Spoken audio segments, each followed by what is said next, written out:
All right, if you just joined us, it's still Journalist Hangout. I still have Chelsea Deho right here with us, and Kaidi Laidende is also right here. You know, done with a beautiful green outfit. All right, moving on to our next conversation. Despite past ongoing and planned interventions, it appears the gladiators in the political crisis rocking Rivers State are bent on a war with no retreat or no surrender. In another twist to the political impasse, 4 lawmakers of the State House of Assembly who earlier appealed for the withdrawal of the impeachment notice against Governor Siminalayi Fubara and his deputy Ngozi Odu formally withdrew their appeal. The 4 lawmakers joined their colleagues to express concern over what they described as the Governor Fubara's defiant posture in the face of what they termed serious constitutional infractions. The Assembly has directed the State Chief Judge to immediately constitute a 7-member panel to investigate allegations of gross misconduct against Governor Fubara and his deputy, insisting on pushing ahead with the impeachment process when the House resumed plenary in Port Harcourt. Now let's hear from them. So you recall, we made a plea to our colleagues to seek for a political solution to this impasse that is going on between the Assembly and the Governor of Rivers State. During the pendency of this appeal, we found out that the Governor and the Deputy Governor, they have all employed their media boys and aides to continuously attack the Rivers State House of Assembly instead of seeking for the political solution which we offered. It is on this basis that I, Honorable Silvana Swankwo, and my fellow colleague here, Honorable Peter Abe, is saying that the impeachment proceedings should continue. We have resolved to proceed with the impeachment process. We had earlier taken a position to consider a political solution, but the governor and deputy governor are ignoring us. They are insisting that they will not govern in line with the Constitution and that nothing will happen.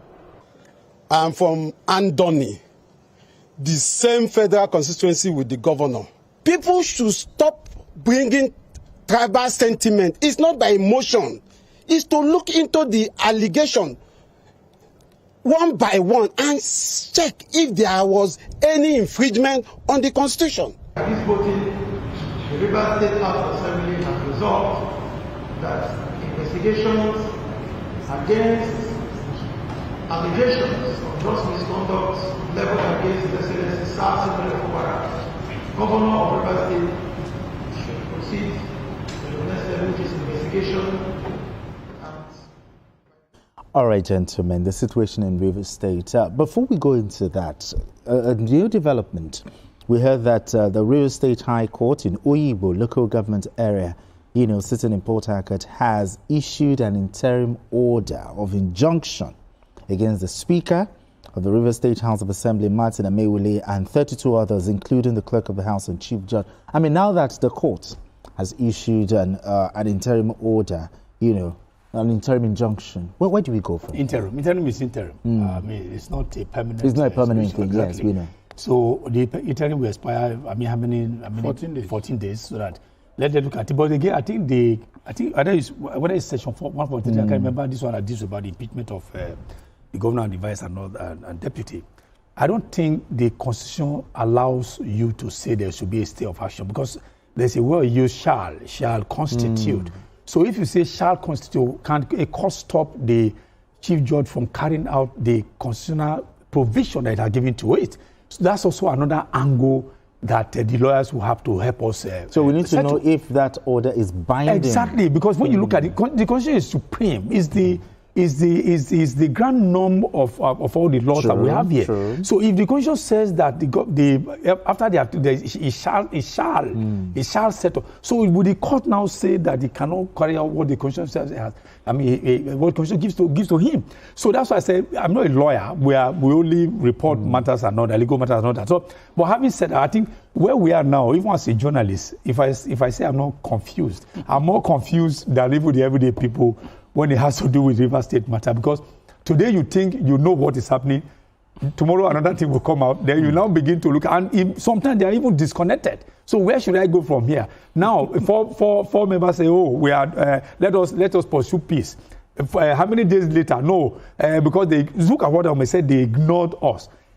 Can you use test linguistics because the thing ignore us means what? We need to look at it from this. Do you understand? Because these 4 lawmakers, they called for peace, they called for a political solution, and all of it.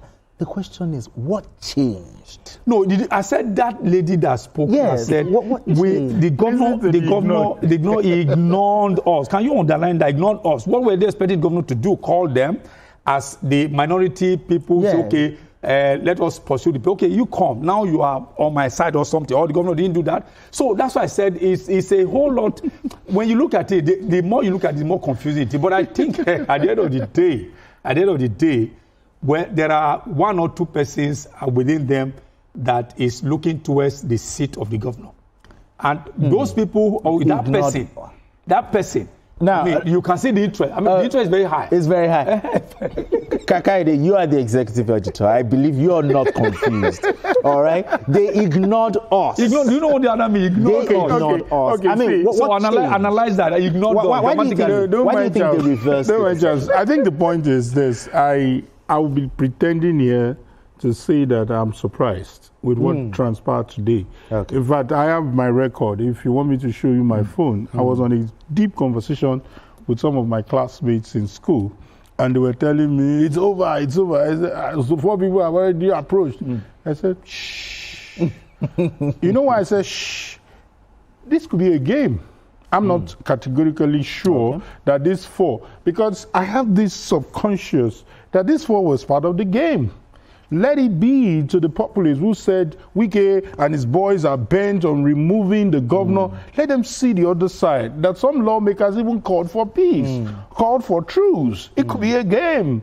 You know, I'm a literature student, so I know. Sorry, add to it that one of them is even from Wike's home ground. Do you get one? Number 2, one even had to say, I'm an Ijaw man. This is not a fight against an Ijaw person. So the script is well-reaching. There is anticlimax, and there must be undulating. So I feel that the governor is, because, for example, I'm begging on your behalf. Until you come out to say, I am sorry, let's come to peace, I will not take your emissary so serious. Do you get my point? So for me, until the governor actually says, hey, he's telling his supporters, calm down. He's not telling the lawmakers, let's jojo. He's not telling the lawmakers, you have a legitimate anger. Let's address it. As long as the governor ignores, not the woman now, ignores the lawmakers, allegation of gross misconduct, this is what is expected. In fact, people started doing a lot of conjecture because in 7 days was yesterday, and they concluded that it's a done deal. But gentlemen, if you remember last week, the governor was in church, and he called for calm. To who? He called for calm, that everybody should calm down. And it shows that kind of confidence that maybe the governor believes that there could still be a way to resolve this. The way to call for calm is to respond to this. If he has responded to it and he calls them and he has this olive branch spread to them, trust me, maybe the case would have been better. But I don't know what is in their hearts. They could be hell-bent to say that it has to go to impeachment. That's where he's going now. Now, whose interest? Why are we having the governor being planned to be removed and the deputy at the same time? We are going to get to that part. Okay, I wish you have the time. Yeah, we are going to get to that part. Ade, calling in from London. Ade, you have the floor now. Hello, my brothers. Yes. Good evening. My contribution to this is very easy. Me, I don't like somebody to betray anybody. I want to advise State Assembly members, if they are listening to me now. They are read now that they have gone to court. There is a Supreme Court judgment that no court can interfere with the impeachment process. That's number 1.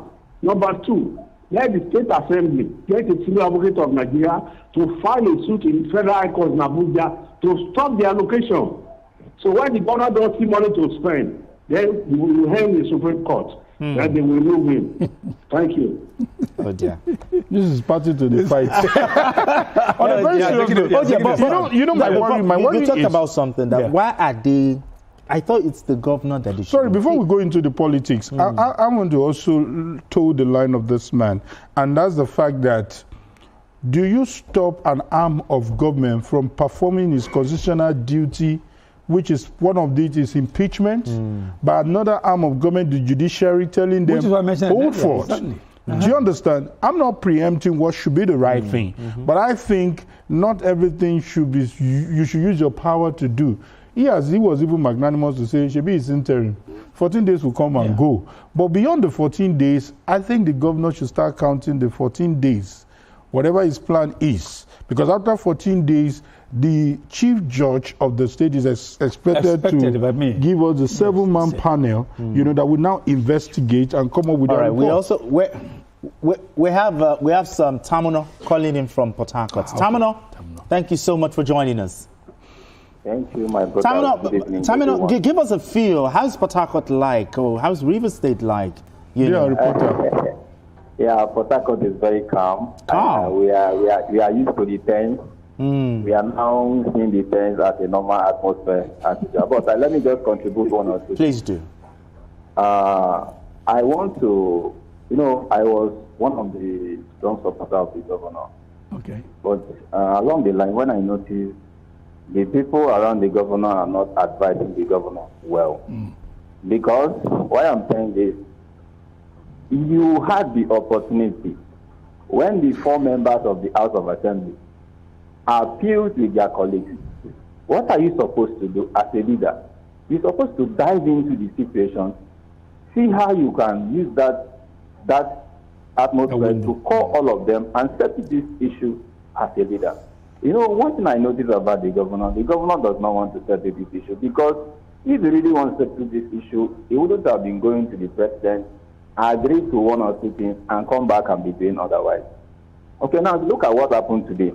After the impeachment proceeding, the letter was sent to the chief judge. All of a sudden, they went to the state high court in Ojibo to go and obtain another ex parte that has been causing so many issues. Separation of powers. The court does not have the legal power to interfere in the business of the legislature. Okay. That is very, very, I don't know who is advising the governor all these things. So all these things are very, very wrong. Okay. These are very, very wrong. So if he knows what to do, for him to call the he's the leader. Call the guys, sit them down and agree to 1 or 2 things. If not, the governor will be impeached. Like what this man, all right, thank you so much, Tamuno.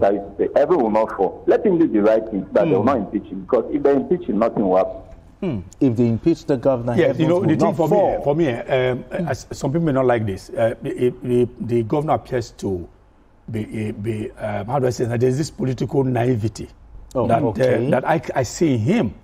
Because the is that an excuse? No, but it's about undoing him. You understand? Like what Tamuno said, the governor, there were windows for you to have explored. Bring them together, see how you can even shore up your support base by quickly, not ignoring those 4 that I mentioned just now.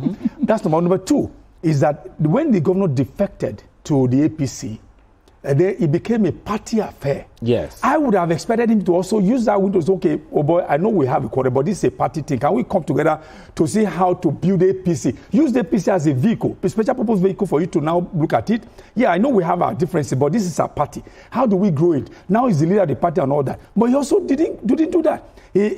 Now, as we speak, the assembly members did behave as if they are PDP. As if they are opposition House of Assembly members. So the governor himself has several opportunities where he could have, brought them and see how he could poach and bring to his side. But it just became as if he had a godfather. We have just 1 minute to round off this conversation. All right. The president. Should the president be involved? Not for the president the third time now. Yes, but the party in the state led by Peter Okocha should be the Tony first. Okocha. Tony Okocha should be the first to first of all wade into the matter. But I mean, all the reports I've got, there's no. Is it Tony Okocha? There's no. Tony is fully with Wike now. But he was the very person who went to go and congratulate the governor. Leave that matter. Tony is following Wike to all the rallies, and even the one that was held yesterday that we covered, we saw Tony with the APC. An APC man. In fact, can I quickly say this on record? The man Wike and his team saw ahead. This wasn't a case of Amewile working with the governor. They went ahead to join the party because they already anticipated that the governor was coming to the party. There is no leader without followers. Yes. Mr. Governor, you are the #1 citizen of APC, but who are your followers? Who are listening to you? All right, gentlemen, just sheath your swords, okay? We have Kolawole calling in. Kolawole, let's talk. Good evening. Yes, good evening to you. Good evening. Good evening. We can hear you. Go ahead. Yeah. I'm calling from Ikoyi. Okay, let's talk. Good evening, gentlemen. Good evening to you. And Mr. Orechegun. Yes, good evening. Yeah. The last time, that was last week, I told you people, I said Fubara is gone, that the president will not wade in again. I'm a staunch APC member. A father does not wade in into an issue 3 times. First time, second time, you disobey the arrangement. Let me give you a point now. Fubara has been holding the legislator money for how many years now? 2 years plus. All right, thank you. He now diminished them. Thank you. Sending 100,000 to them. Thank you. But it's not Thank you. Thank you very much. All right, gentlemen, we need to quickly pay some bills, okay? And when we return, our final